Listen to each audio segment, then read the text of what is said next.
Someone considering a further education but just need that extra push, I would just give them the same advice that I got growing up, and that is that knowledge is everything. The more you know, the more successful you can be.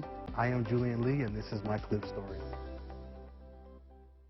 The COVID-19 story continues to change, both around the world and here in Siouxland. We know you have questions and concerns.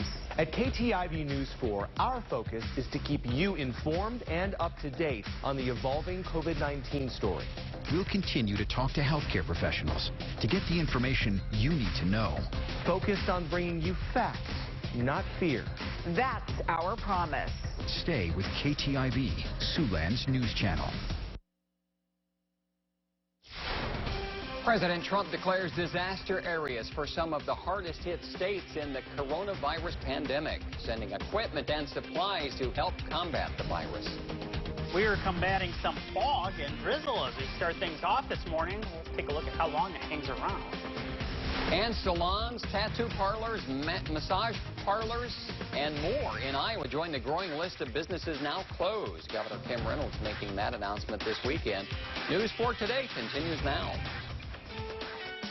From KTIV, Siouxland's news channel, this is News 4 Today. And welcome back. Good morning, and thanks for joining us. It is 6 a.m. on this Monday, March 23rd. I'm Al Jones. Michaela Feldman is on assignment. It is a foggy Monday morning in Siouxland. Let's get right to meteorologist Jarrett Lansford for the very latest. How thick is it out there, Jarrett? Well, we have visibility that's under a mile in Sioux City, and you can really see it when you step outside. And we've also got a little drizzle that we're dealing with, too. So not the most pleasant way to get things going for Monday morning, but it could certainly be worse. We're looking at temperatures that are well above freezing, so not looking at too much in the way of issues as far as travel goes, aside from the low visibility that we're going to deal with. There's our riverfront cam, and you can see that fog is in place, and it is locally dense out there. We're seeing several towns that are reporting the visibility under a mile. Yankton's been dropping pretty quickly here within the last 20 minutes or so, now down to quarter-mile visibility, and we're going to have to contend with this fog as we make our way through the morning hours and possibly even lingering into our afternoon as well. But again, thankfully, temperature's pretty mild. We're all above the freezing mark at this point, including 38 in Tacoma.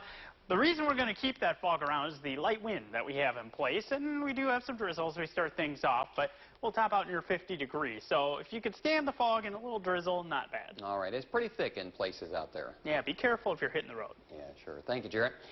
The coronavirus is preventing millions of people from going to work. Congress is trying to get money to workers stuck at home without a paycheck, but politics is getting in the way now. NBC's Tracy Potts is on Capitol Hill to bring us up to date on what's happening.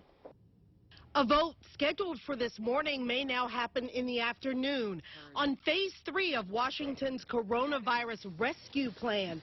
$1 trillion for small businesses to pay workers who aren't working. Our goal is to get relief to Americans as quickly as possible so that families can get by. If you're a small business, you'll get 2 weeks of cash flow to pay your workers. But Democrats want guarantees that owners can't reinvest the money into their companies, leaving employees without paychecks. This bill was disgraceful. Large corporate bailout with no protections for workers and virtually no oversight. Our nation cannot afford the game of chicken. This is, Mr. President, a national emergency, not a partisan opportunity.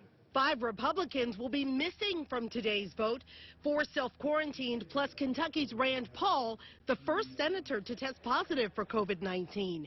Meantime, President Trump says the government's sending hundreds of thousands of medical supplies. We are trying to focus those shipments on the most critical hotspots in the country. Not nearly enough. It's not fast enough.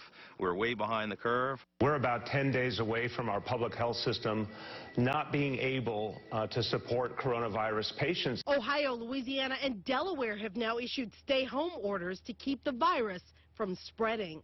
Today, the CDC is expected to announce new guidelines that will allow people who've been exposed to get back to work sooner in 1 week, not 2, if they wear a mask.